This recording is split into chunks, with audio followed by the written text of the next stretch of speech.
Whether you're a skeptic or a believer, join me, Rob McConnell, as together we'll investigate the world of the paranormal and the science of parapsychology here on the X-Zone Radio TV show on XZBN and the X-Zone TV channel on Simul TV. Since 1990, the X-Zone Radio TV show has been the place where people dare to believe and dare to be heard. Together, we'll investigate UFOs, aliens, ghosts, Bigfoot, psychic phenomenon, lake monsters, conspiracy theories, government cover-ups, the truth embargo, alien abductions, ESP, haunted locations from around the world, and so much more.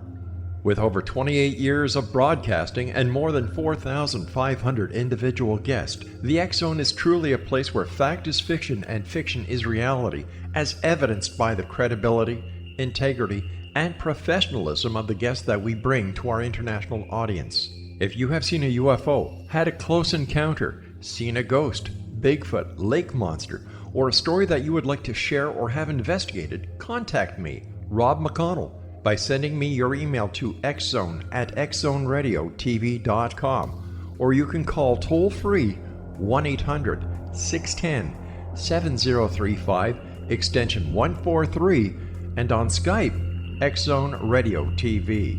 For more information on the X-Zone Radio TV show with yours truly, Rob McConnell, visit www.xzoneradiotv.com or www.xzonetvchannel.com or simultv.com and xzbn.net. Until next we meet here in the X-Zone from our broadcast center and studios in Hamilton, Ontario, Canada, always remember, X-Zone Nation, keep your eyes to the sky and your heart in the light.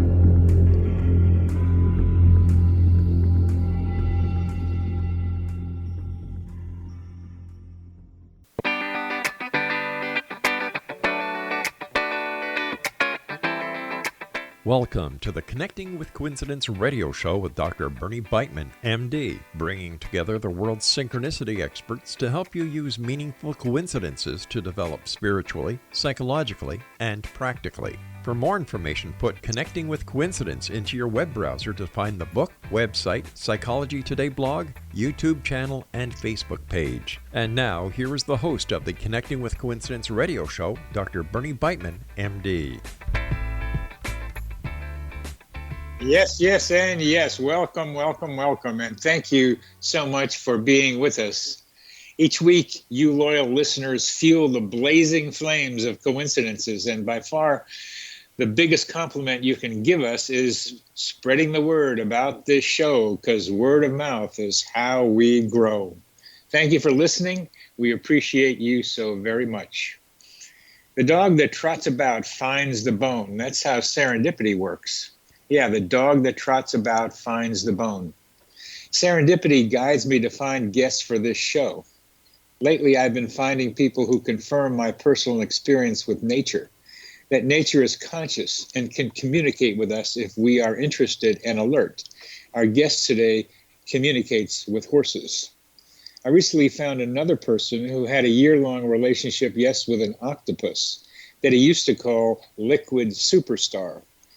She lived off the coast of South Africa, and naturalist Craig Foster said this: nature is a brain. It is an intelligent network of neural matrices that can actually communicate to a human through symbolic language.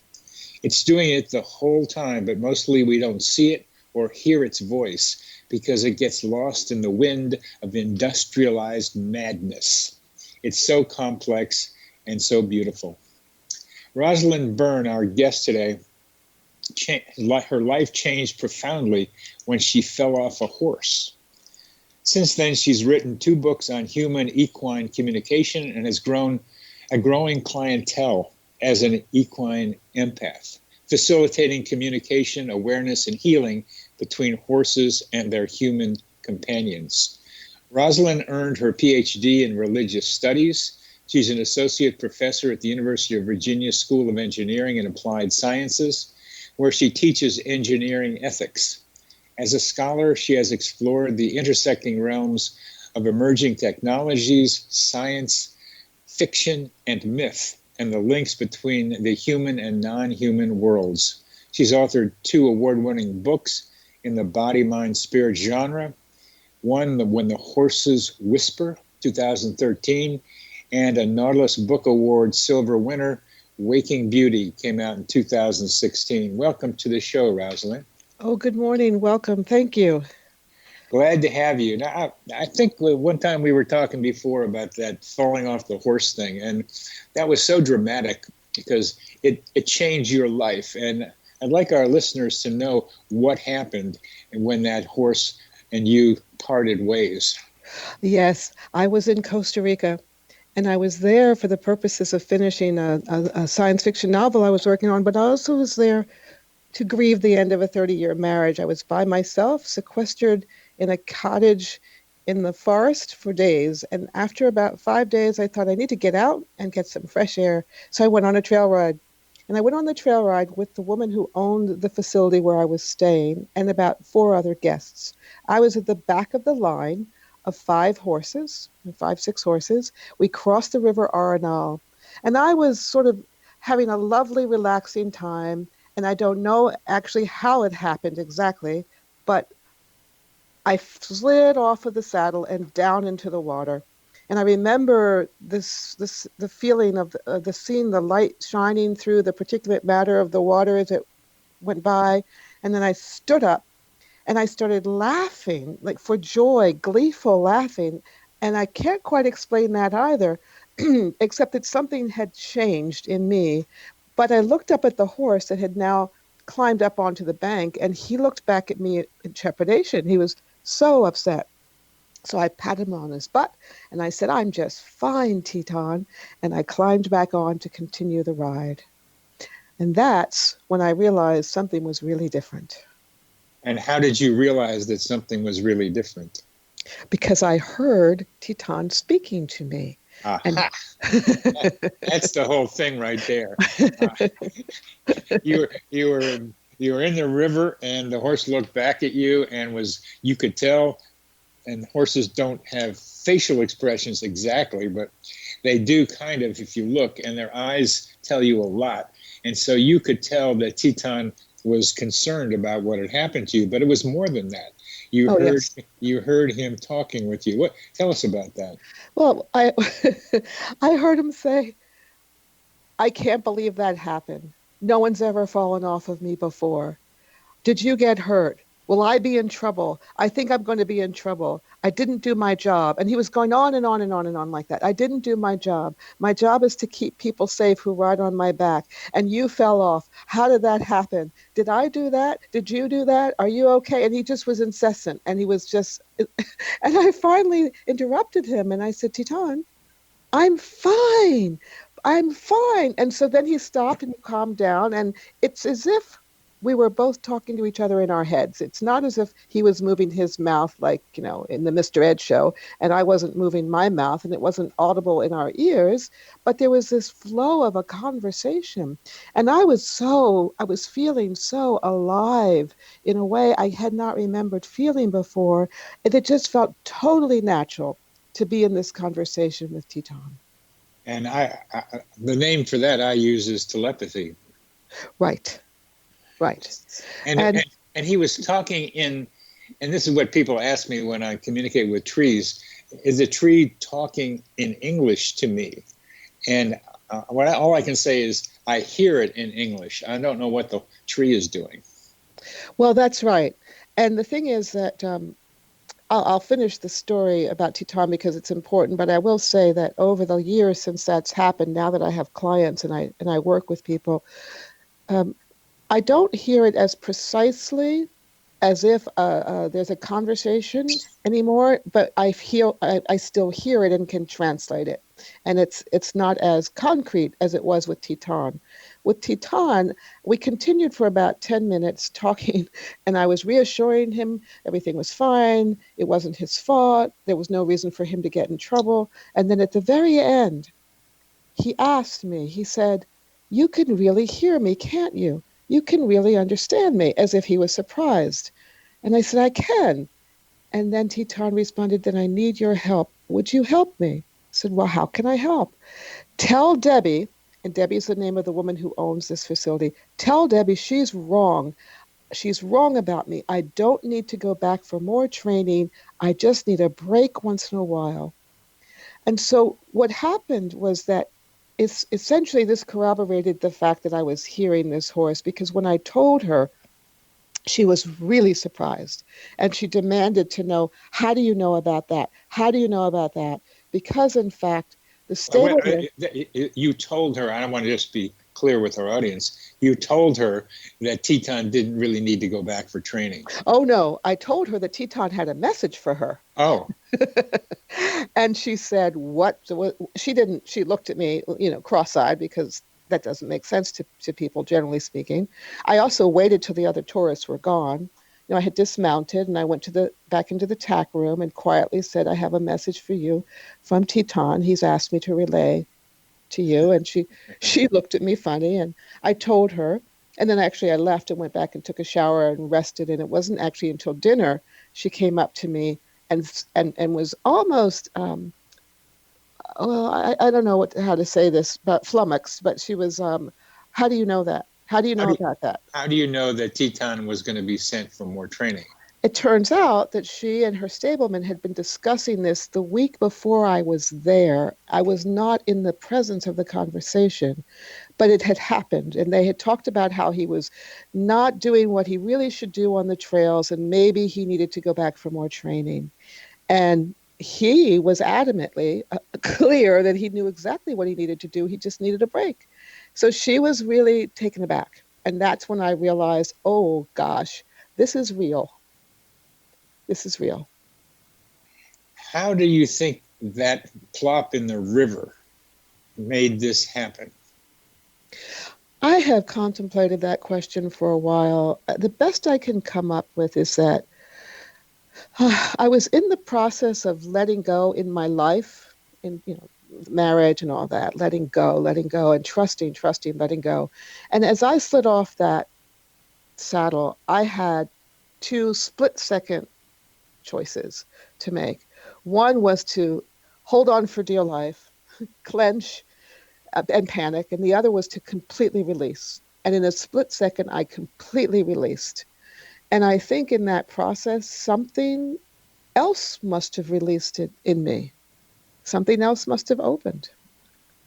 I think that makes a lot of sense.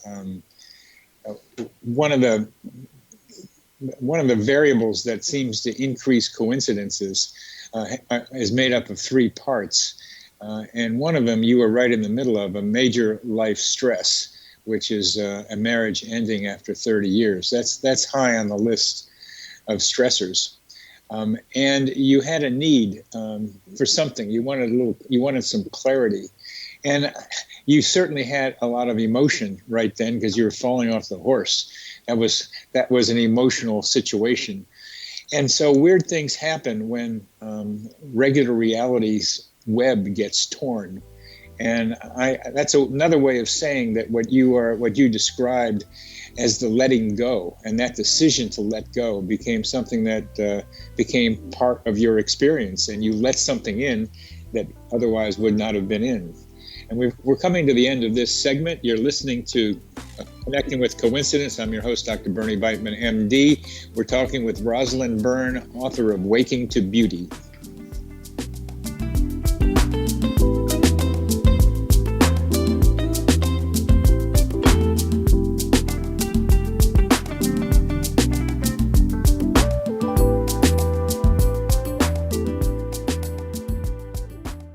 Patty Conklin grew up in Brooktondale, New York with a unique ability. Unlike others, she could see how the vibration of words and emotions affected the physical body. She discovered how to release stored emotion and facilitate healing. This began today's Conklin method of cellular cleansing. The private practice grew with tremendous results, as did her reputation. More and more people sought her out, bringing her into the home for healing.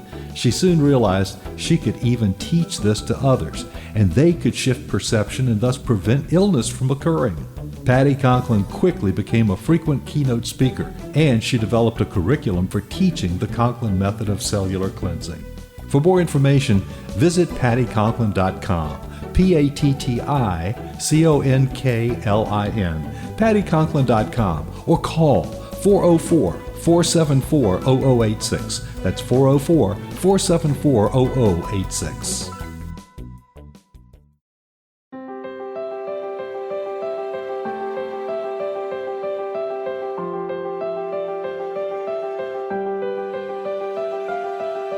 Mission Evolution is dedicated to the well-being of the planet and animals, as well as the evolution of humankind.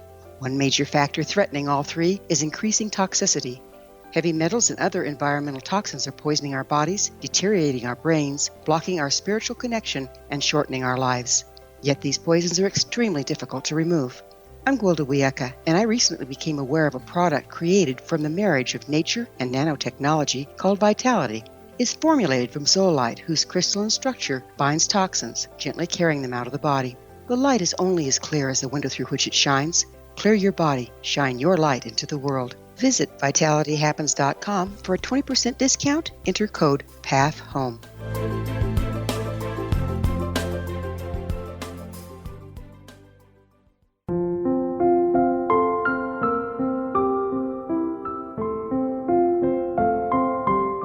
I am Dr. Carl O'Helvey, founder, president of a new cancer foundation focusing on evidence-based physical, mental, and spiritual interventions, including natural cancer cures, prayer, meditation, affirmations, nutrition, and other related holistic cancer prevention and cure modalities. These are used in cancer education, research, and financing care. I ask for your help to continue this important work by donating at www.holisticcancerfoundation.com.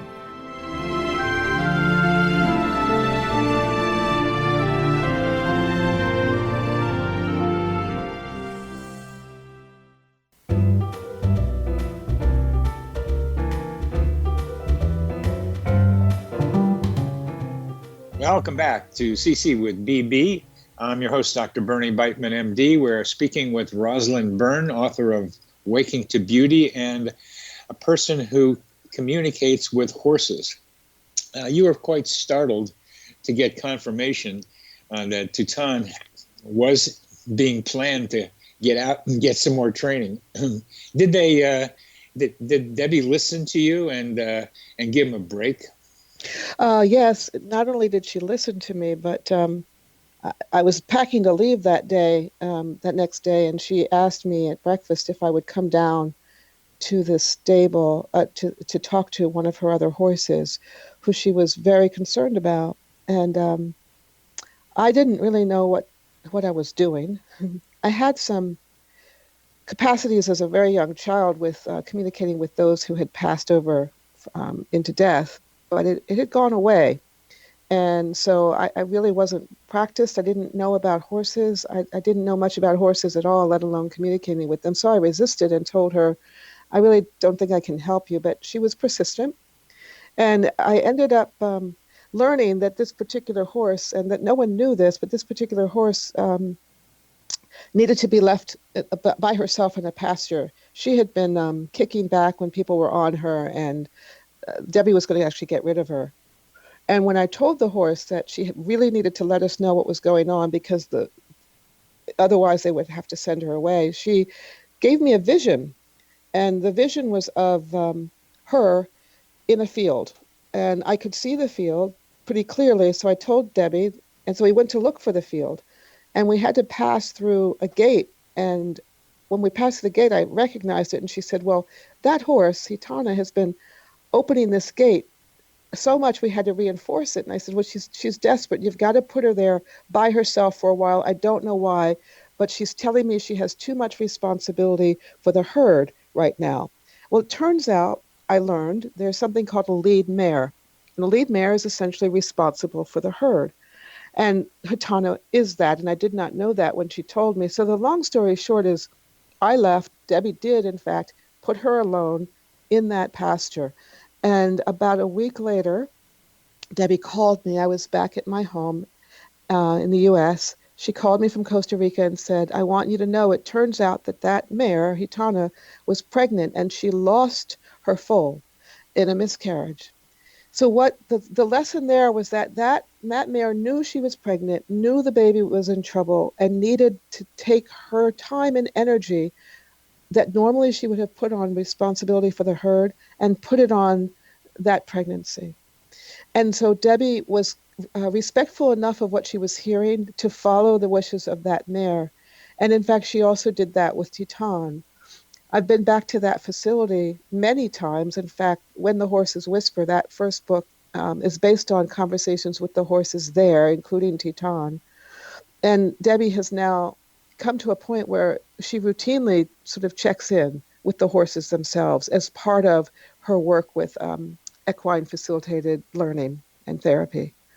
And I would like to encourage anyone who has a horse to trust them and attempt to understand, because they're aware, they're cognizant, they're sentient, they're intelligent.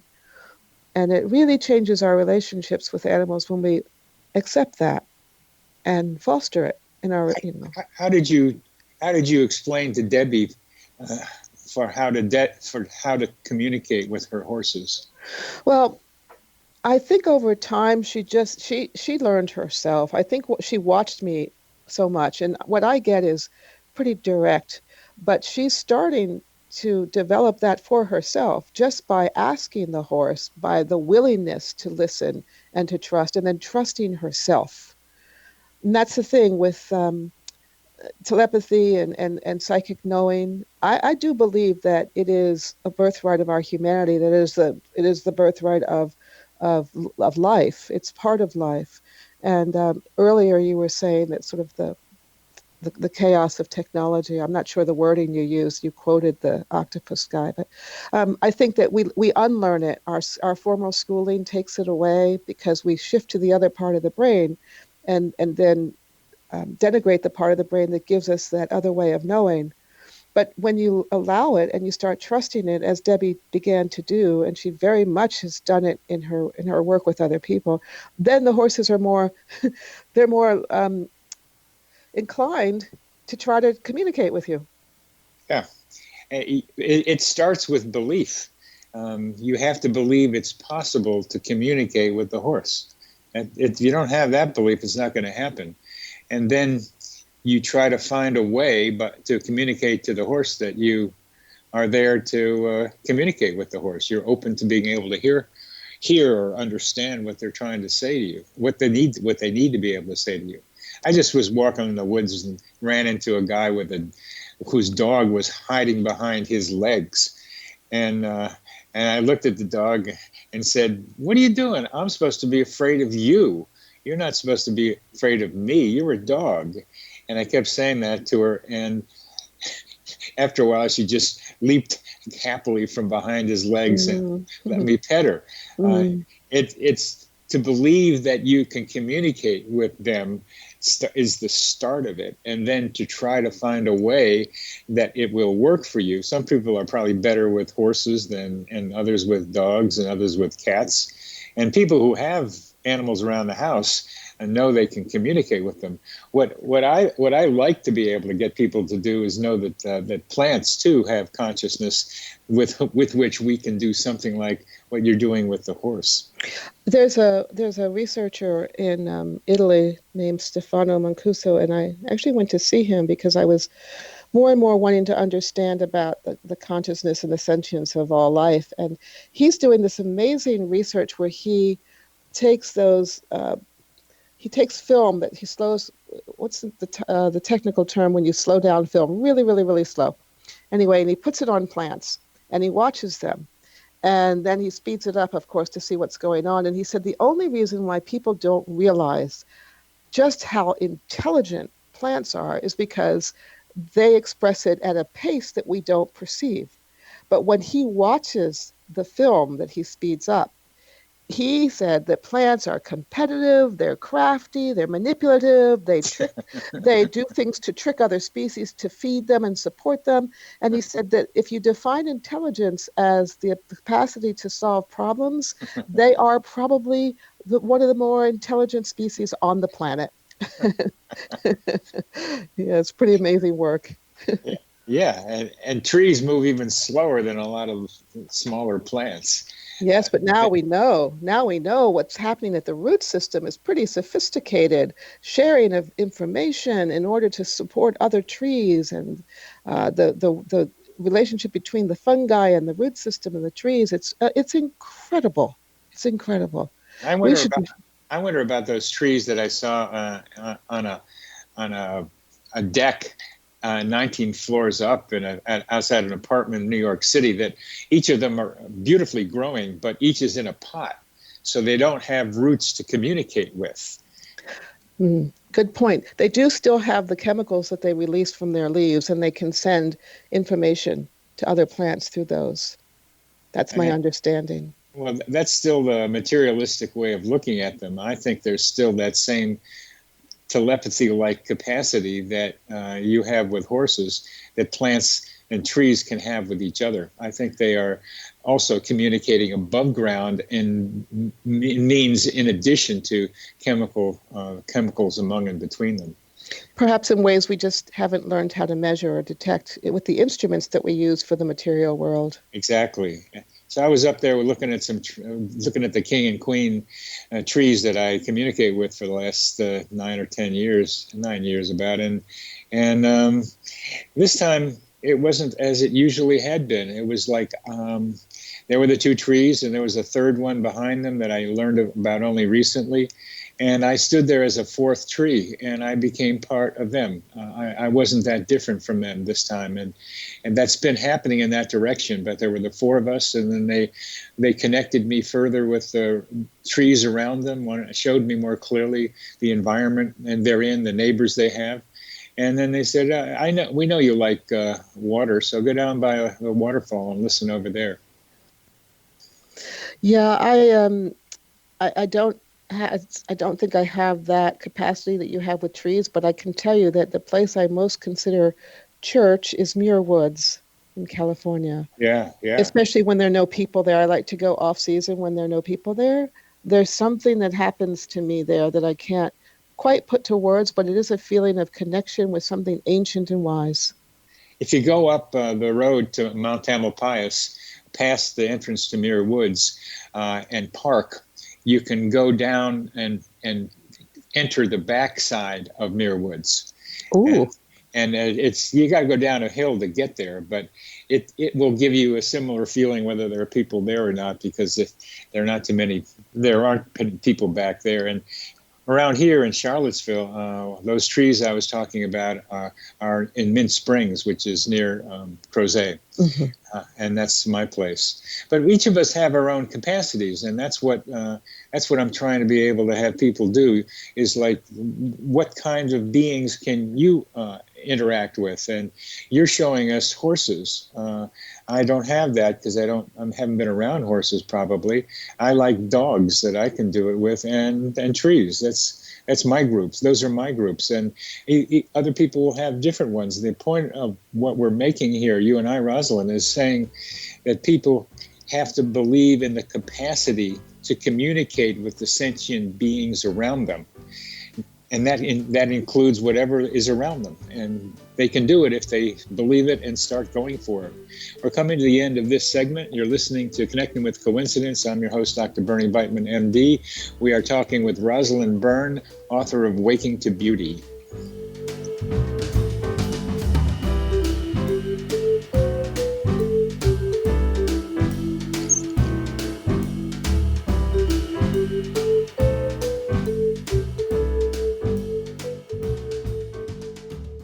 Audience. If you have seen a UFO, had a close encounter, seen a ghost, Bigfoot, lake monster, or a story that you would like to share or have investigated, contact me, Rob McConnell, by sending me your email to xzone@xzoneradiotv.com, or you can call toll-free 1-800-610-7035, extension 143, and on Skype, X-Zone Radio TV. For more information on the X-Zone Radio TV show with yours truly, Rob McConnell, visit www.xzoneradiotv.com. or www.xzonetvchannel.com, or simultv.com and xzbn.net. Until next we meet here in the X Zone from our broadcast center and studios in Hamilton, Ontario, Canada, always remember, X Zone Nation, keep your eyes to the sky and your heart in the light.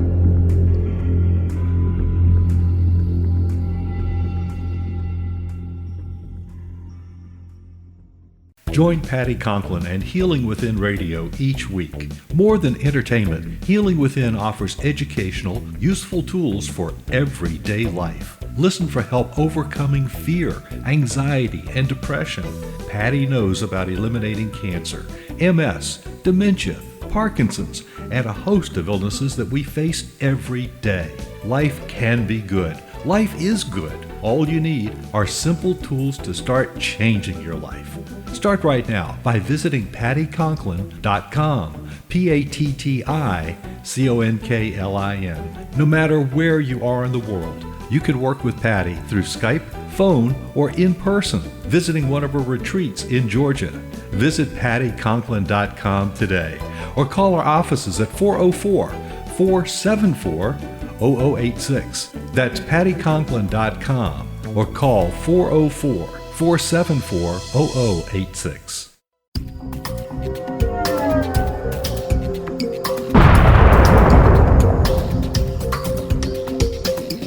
Coming soon to the X Zone Broadcast Network is A Different Perspective with me, Kevin Randall, as your host.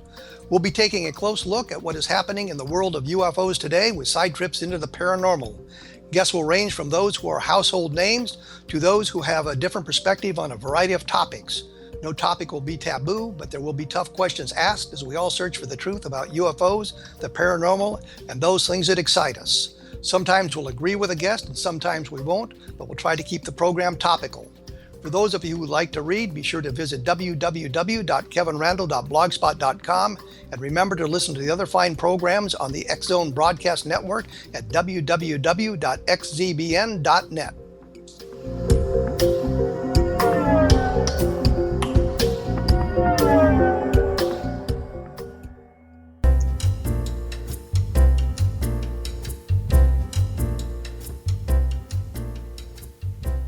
Welcome back to CC with BB. Yes, I am your host, Dr. Bernie Beitman, MD.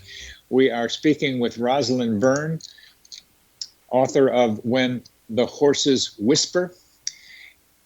And let's stay with the horse one for a little bit more, because I'm guessing, and I think you indicated that coincidences seem to happen with you around horses too. Could you tell us about that? Oh, gosh. Well, they're just now a part of my life in such a significant way. It feels like family. Uh-huh. And so, for example, when I was a little girl, I was exposed to horses through a summer camp. And I was very attached to a horse named Aladdin. And it felt like not a direct communication like I have as an adult where I hear the words, but more the presence of a being that was supporting me and some of my sadness and some of my confusion. And I think a lot of children resonate with animals because the animals, particularly horses, are so sensing of us. They're heart-centered beings. They pump a lot more blood per minute than we do because that is their major organ. And something about that heart-brain connection opens to the telepathy, the intuition that's possible. And they sense us so directly that they can read and feel and pick up our vibrations, the frequencies of our thinking, and therefore they are very supportive to the healing process. So a lot of what I've seen is just how horses can stand with us and reflect back what's going on with us. So sometimes what's going on with a horse is actually what's going on with you, a person. Mm-hmm. So here's an example. Someone called the other day and said, I wish you were here in North Carolina. My horse is walking really funny. I don't know what's wrong with them, but they're walking really funny, and the vet doesn't get it, and the chiropractor's trying, and so I said, well, send me a video. And so I sort of knew what was going on, but I wanted to be sure. And in the video, the person is holding the lead and pulling the horse gently towards them. And the horses, it's like they're crossing the front of their legs as if they're pigeon-toed or something. And I started laughing because it was really clear to me that the camera was on the horse looking at this person as she was pulling him. It was clear to me that it was baloney. It was completely a fake. He was faking that he couldn't walk right. And the reason he was doing it is because she races horses, and he wanted her to stop racing because he was concerned about the integrity of her riding and whether or not she was safe any longer on his back. He was trying to protect her. So he's pretending that he couldn't walk. And when she put a saddle on him, he would shrug it off and she couldn't put it on. So what I had to tell her was, this is about you. This is about your horse trying to protect you. And I think that that was his way of communicating with her, not by saying, don't ride me anymore, it's dangerous, but by going crisscross on his legs.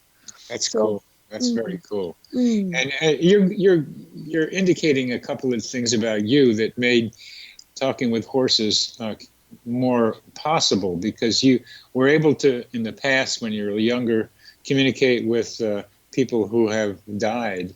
And you were also talking about a horse, Aladdin, that you were communicating with in a different way than now, but communicating with anyway when you were younger.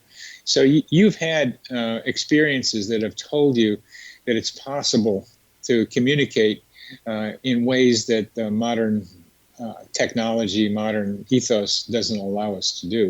What else has happened to you in the past that set you up for being able to be a horse talker whisperer? Well, I'm going to answer that question. And I also want to say, Gandhi once wrote a book. The title was Experiments with Truth. And I think that I've been experimenting with truth, well, since I was pretty young. And I would want to encourage your listeners, just experiment. You don't have to go in either skeptical or believing. Just experiment and see what happens. That was Gandhi was trying to tell us. Experiment with meditation, see what happens. And so I think through the curiosity and the experimentation, then what happens is some kind of organ that just sort of maybe grows in us, and that capacity grows in us. So here's an example of an experiment that answers your question. We'll do the experiment, but the organ that you're talking about, I'm curious about, because I think that's true. I think there's something that develops inside of us. Would you just, before you go to the experiment, how does that feel to you? And I'll give you an example from me that one day, many years ago, I was still writing books as I am now, and I was walking along the shores of Lake Washington in Seattle, Washington, and I experienced the development in my mind of a word factory. It's like this factory that produces words in a sequential, easy way, as if all the time I'd spent in the basement trying to write up until that time developed that machinery so that I could put out words. And I'm asking for something similar that you experience. This organ that's in you now for horses and dolphins, perhaps. Okay, so the first time it was visceral. I was a 21-year-old, and I was in my college dorm apartment taking a shower, and I was clearly aware that my grandmother was sick with cancer. I didn't know quite how sick she was. I knew that she was at home with my mother in bed.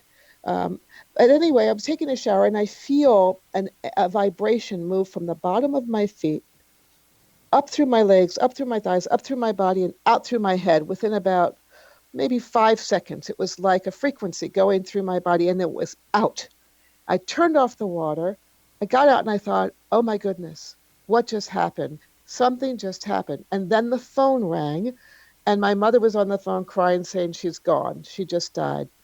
And then about maybe a year and a half later, I was sitting on the front porch of my parents' house, looking at the stars in the dark sky. This was up in Massachusetts, just relaxing, completely enjoying the sound of the cicadas and watching the sky and the warm summer air. And the same thing happened again, from my feet out through my body. And I thought, okay, what just happened? 5 minutes later, my father comes out the door and says, I have to tell you, Roz, Granddad just died. And so this was a lesson for me to pay attention, because, my body, the wisdom of the body connected to the wisdom of the soul, if you will, connected to something larger in the universe, perhaps, to the bloodline and the family and the love cord, was speaking to me. And I think that it speaks to all of us, but we don't know that that's what's going on, so we might not pay attention. I call it simulpathity. I like that word. the experience of the pain of a loved one at a distance is how it's defined. And sometimes it's directly isomorphic, same shape as the pain that the loved one is experiencing, as I did with my father when he was choking on his own blood and I was choking 3,000 miles away. And there are lots of stories like that. Yes. And yours is a more subtle one, this vibration from toes to head. But you could recognize it a second time since it's correlated with the first. And all the things you said are ways that it happens. It mostly happens with people who are closely connected, usually family members, but can be friends that you're close with as well. And that's a common human experience. I'm glad you bring it up. It's worth repeating. People in our audience have experienced it. I want to confirm with them that you're not the only one. Absolutely. So that's one of your experiences when you are the energy moving up. What about talking with horses, communicating with horses? What is that organ like? Okay, now it's funny because I asked one of the horses, Beauty, so it's a double entendre. Waking to Beauty is a book that talks a lot about her teachings of me, but it's also that through the teachings that the horses have given me, I'm awakening to a beauty inside of me that comes from beyond me. And when I'm talking to the horses, what she told me is that I'm connecting with the solar plexus. And I thought, that's interesting. So she said, just settle into the solar plexus when you want to work on this. And then I always meditate beforehand, and I always sort of put out a prayer that I'm willing to serve, and I'm willing to connect to what I call soul of horse in order to listen. And I have to sort of quiet the ego, and the ego wants to do it right and wants to be correct and wants to have the person say, oh, that's really helpful, I can't believe this. But I have to quiet that part of myself and just go to the part that's willing to listen and serve. And then I sink down into the solar plexus, and then I wait for the horse. And I can feel it when then the horse connects with me.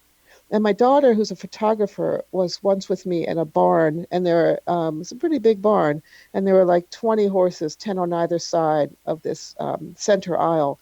And I stopped first to meditate. And then I waited for the connection. And my daughter said that she's so visual. She noticed that when I started to meditate, all the horses got very quiet and very still. They stopped chewing, they lifted their heads, and they just stood there quietly. So something was happening that was about a connection between myself and them. And then with that connection happens, there's an opening, and I use that opening to listen and to sense in what they're trying to communicate. That's very well described. Being able to let the ego float away and getting into a receptive state and allowing them to come to you. And as they pick up what you're doing somehow, the meditative state that you've gotten into. That's a good description. We've come to the end of this third segment.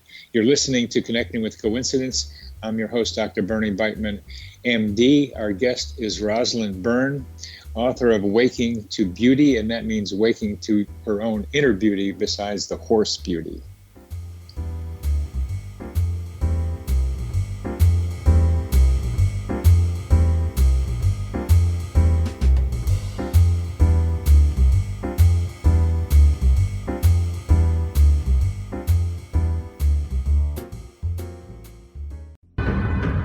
If you are looking for a safe, zero-calorie natural option to the harmful artificial sweeteners on the market today, Just Like Sugar is what you're looking for. Just Like Sugar is a wonderful natural alternative for those health-conscious people who choose a calorie-restricted diet with a great, pure, sweet flavor that tastes just like sugar. Just Like Sugar is a great natural option for people suffering from diabetes and may be useful in restricted diet programs where standard sugars are not allowed and does not cause a laxative effect of some other sweeteners.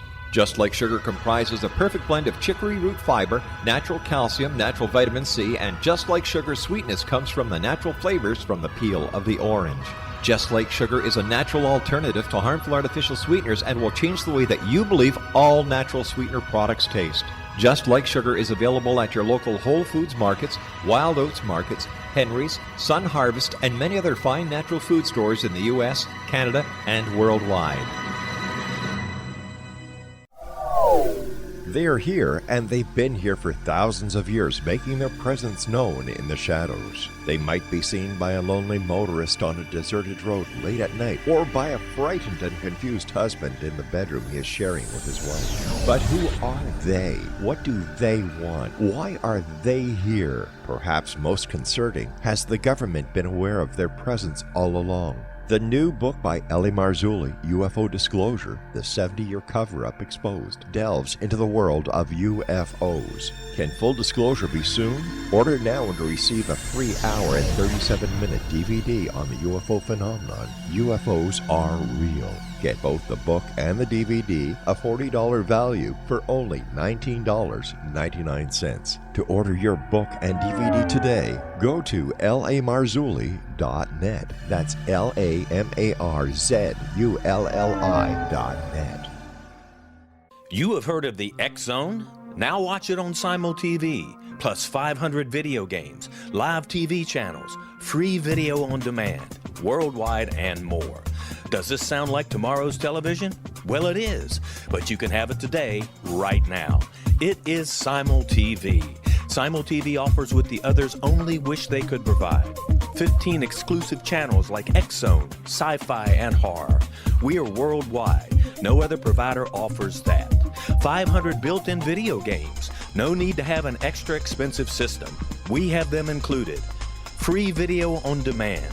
Live streaming events from around the world, interactive online network, and much more. Tomorrow's TV today. Simul TV. Sound too good to be true? Well, it's not. You can have Simul TV today. Sign up at simultv.com. Do it today.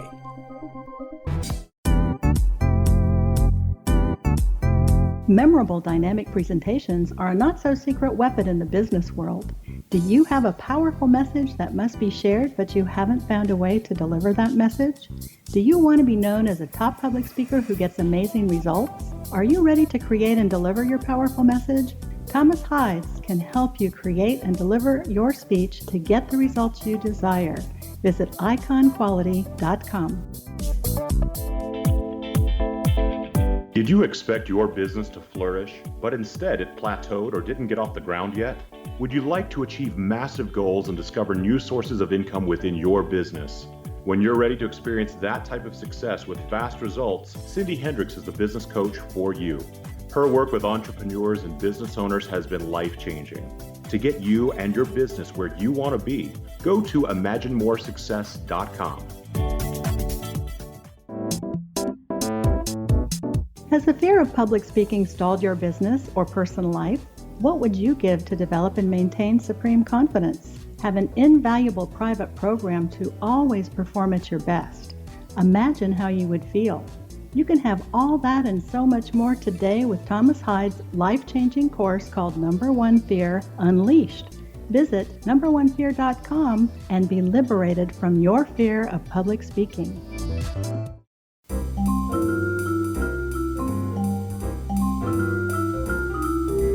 Yeah. Welcome back to CC with BB. I'm your host, Dr. Bernie Beitman, MD. We're talking with Rosalyn W, author of Waking to Beauty and Horse When the Horses Whisper. And you talk with more than just horses. Tell us about that. So it's different with other beings. It's more just simply a connection, a connection. And the most spectacular experience with this has been with dolphins and whales. The first time I was on a dolphin watch down in Bimini, and again, it was a matter of meditating while on the catamaran, meditating and asking. I really wanted a connection. I really wanted an experience. So I sat for meditation, and then I got into the water and continued to meditate. And our guide said, just keep diving down, keep diving down. I dove down at one point, and suddenly a pod of about 3 dolphins was swimming around me in a circle. And they swam around me 3 times, and then they took off and went away. And I was stunned. It was like a hello, a hello from the universe of dolphins. And then last summer, I wanted to go for my birthday on a whale watch. And I thought, well, why don't I just try to connect and see what happens, do an experiment. And so, this is a small boat. There are like 30 people on the boat. It's a research vessel. It's up in New England and New Hampshire. And so I sat as we were going out. It's like maybe a 40-minute ride out to where they thought they might see some whales. And they said, we hope we see a few whales today. And I did a meditation and asked if I could be given a gift of an experience of the whales. And all I can say is by the end of that trip, I don't know that it was the meditation and the prayer, but I will say that by the end of the trip, the naturalists on that boat were telling people we have never had a watch like this ever. Not only the number of whales, but towards the end, they were about to come back, and I sat again. We were about to turn back, and I sat again and tried to open to the spirit of the dolphin. And then as my eyes were closed and I was opening to the spirit of the dolphin, I heard somebody yell, 11 o'clock, 11 o'clock. And people went running. And there was, I would say, about 90 to 100, a particular kind of cold water dolphin. I wish I could remember the name. And they were swimming in unison and playing in the bow and around the sides of the boat. And they stayed with us for about 15 minutes before they suddenly took off. The naturalists said they'd never seen such a large pod of that particular kind of northern cold water dolphin ever on a trip. And I didn't want to go to the ego place. Look what I did. What I wanted to do was say, thank you, soul of dolphin, for that birthday gift, that blessing of connection for all of us, because everyone was touched. Everyone is touched when we encounter the wild that way, as if those animals were saying, hello, we're here, we're with you, we're all connected. And it is a trick. It is a trick to be able to say, hey, look what I did, because you did, it would seem, and we never know, blah, blah, blah, but it would seem that your ability to get into that meditative state that you did with the horses, that your daughter saw you do with the horses responding to you there, the dolphins, the whales, it looks like you have this capacity to get into an altered state of consciousness, which is receptive enough for other species to tune into and get to with you. And I think this is probably happening more often than it used to, especially in Western technological civilization, because all these sentient beings need our help. We are destroying them in so many different ways. And they're coming to us not just to say hi, but just like your horses in Costa Rica saying, something's got to change. You gotta do something for me. Let me go out in my pasture. Don't send me away for training. Keep me alive. These kinds of coincidences of yours right here are saying, please, we're here. So are you. And you reminded me of one I wanted to had a little smaller version of this. I was walking around my neighborhood the other day, and I do this walk fairly regularly, and I started thinking about someone at dance where I make connections with people. It's a wonderful thing to do sometimes. And I made a nice heart connection with someone I danced with. We looked into each other's eyes, and my heart felt something very warm for this person. And as I was walking, I thought of her, and I thought of those moments on the dance floor. And right then, this bird jumped out of the tree, jumped on the ground in front of me, took a couple of hops, and then flipped back up into another tree. And I could only think that it was a smaller version of what you were doing, where I got into a state that the bird could recognize and pop in and say, I'm here. Oh, that's a beautiful story. And I think I know the kind of dance you're referring to because I also do it in Charlottesville. Some call it conscious dance. Yeah. Yes, I've done that. And I think that what can happen on the dance floor is you can either be completely inside yourself, which I often do. I'm just sort of in a dance with my own being, or you can open your eyes and feel the connection with others. And I agree with you that animals and plants are wanting this connection. They're wanting it partly because we're at a very pivotal, almost dangerous time in the life of the human, let alone the planet. And so I think we need each other. And part of what may be going on, in reference to your earlier comment, is that need is driving the opening and the invitation more frequently for more of us. Yep. That's what I think's happening. I was something I don't generally share because I don't know what to make of it, and it's very upsetting to me. But I was with Beauty, the horse, about 3 years ago, right before I wrote Waking to Beauty. It's actually the impetus for writing the book. And I was just sitting with her, listening and feeling and meditating, and she began to talk in a way that I had never heard her talk before. And it stunned me and it led me to cry.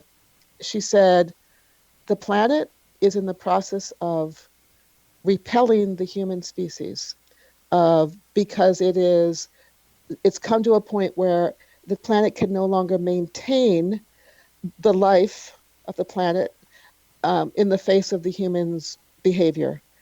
And she said, it's not too late, but it's almost too late to stop the process.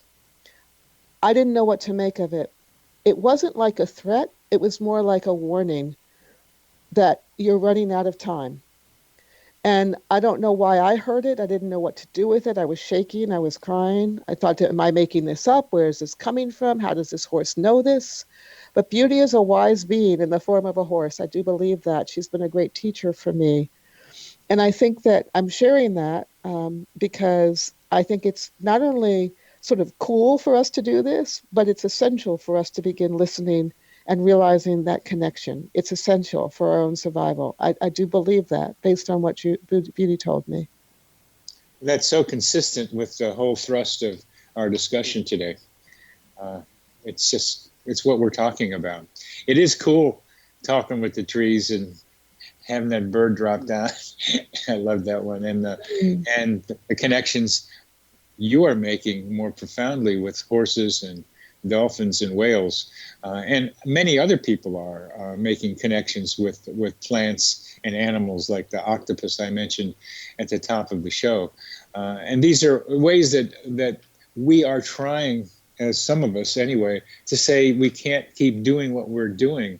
We have to stop and pay attention to what's around us and listen to what they're saying. And Beauty has given you the message that needs to get out there loud and clear. And I'm glad we're having a potential amplification of Beauty's message right here on this show. I am too, and thank you so much, Dr. Weitman, for this opportunity. It means a lot to me to be able to speak this out. I feel that was my commitment to her. And you are doing that. So we have about a couple of minutes left. What else would you like to tell us, Rosalyn? Well, it's a slightly different subject, but I think it's related. I'm learning from my son as well. My son has been diagnosed with all kinds of things, categorized as illness in his brain. But what I'm noticing and what I see showing up in the media is that there seems to be something else going on, something else besides what one might call psychosis or schizophrenia or bipolar. He is extremely tuned in, but it's not on the dimension that most of us experience. And I haven't known what to do with it because I've been working so hard for the last 12 years to get him well and heal him up and get him normal and get him functional. And then a TV show came on actually Amazon, called Undone, and it's about it does a beautiful job of showing what looks like schizophrenia as also being seen as the capacity to reach beyond this dimension that we're familiar with into multiple and other dimensions of connection.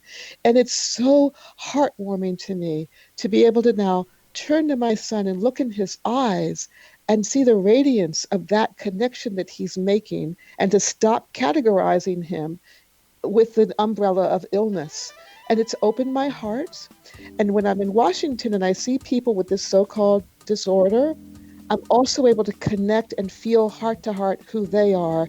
And I am just so happy. And I want to share with your listeners that it's not just about beyond species, it's about beyond what we think is normalcy in connecting through love. Thank you very much, Rosalyn. That was beautiful. You've been listening to Connecting with Coincidence. I'm your host, Dr. Berne Beitman, MD. We're on the X-Zone Broadcast Network. Our guest has been Rosalyn W, author of Waking to Beauty.